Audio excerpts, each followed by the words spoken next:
You ever notice how life has a way of knocking you sideways, right? When you think you've figured out the rhythm? I mean, one minute you're just scrubbing down a cracked old counter for the third time that morning. The next minute your whole world gets turned on its head, just like something out of a movie, only it's not. It's just me, Sarah Beth Thompson, and trust me, nobody's casting me as the star of some big Hollywood romance. Not with these tired feet and this red name tag that's more faded than my old high school yearbook. You know what I mean? Anyway, this was the day everything changed, and it started like every other Wednesday, with sunlight crawling across the checkered floor at Miller's Diner and the regulars grumbling about weak coffee. I was fussing over Mr. Peterson's empty mug when suddenly the radio cuts through the chatter with that urgent, crackling voice you only hear when something's gone real wrong. The hospital was begging for negative donor's emergency. They said, like, right now, and you could feel the whole place freeze just for a second. And here's the thing. I've always hated hospitals. Like the smell, the beeping, that whole what if I faint thing. But my grandma raised me better.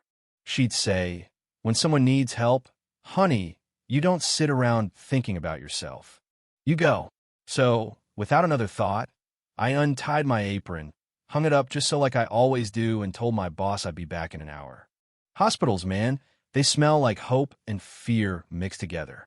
The nurse was sweet, real motherly, silver hair, those gentle hands that squeeze yours when the needle goes in, and she even thanked me like I was doing something heroic. Me? Heroic, can you believe it?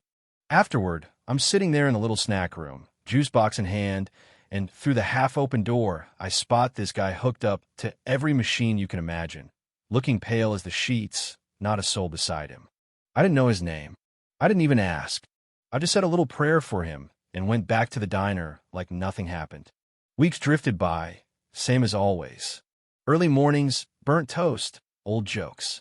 But then, on a Tuesday, and I remember because Mrs. Flannery left her umbrella, again this man walks in.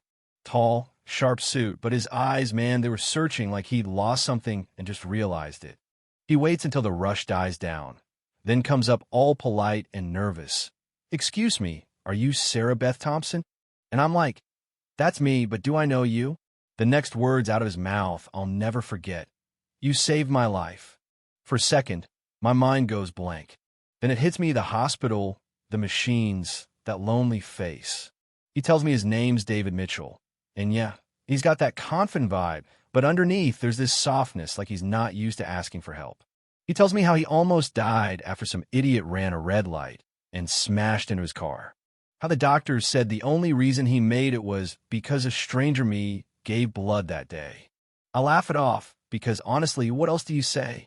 I just gave blood, that's all. But David shakes his head.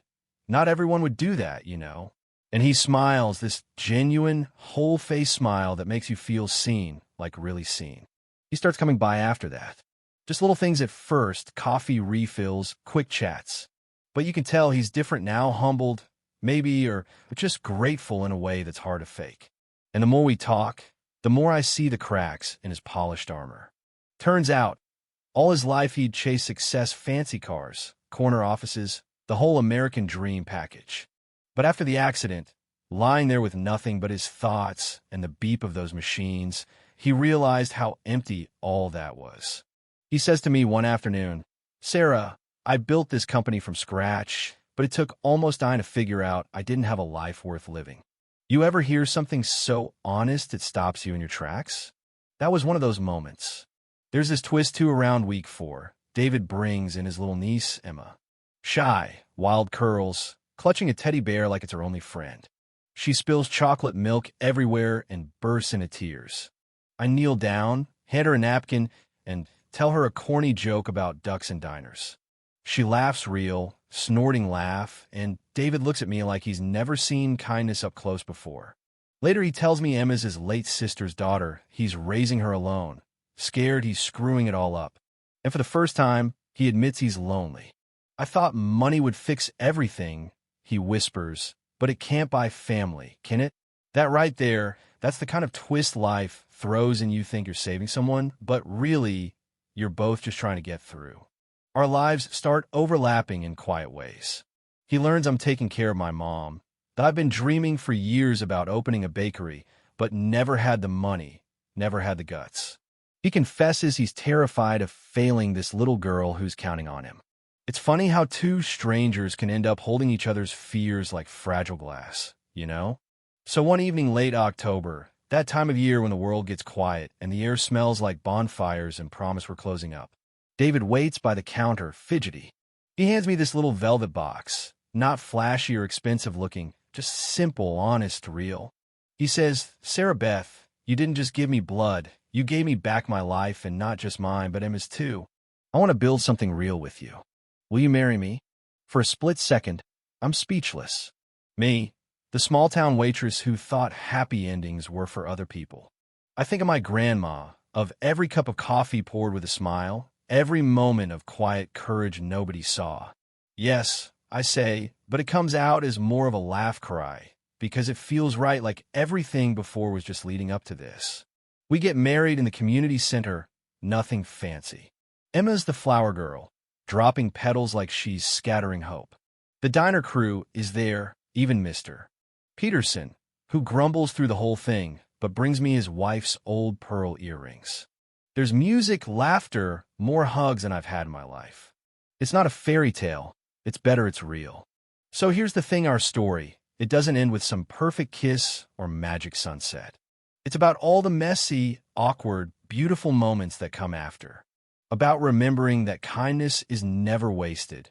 And sometimes, if you're lucky, the life you save ends up saving you right back. And maybe, just maybe, in a world where people are too busy to care, someone hears this story and thinks twice the next time life asks them to step up.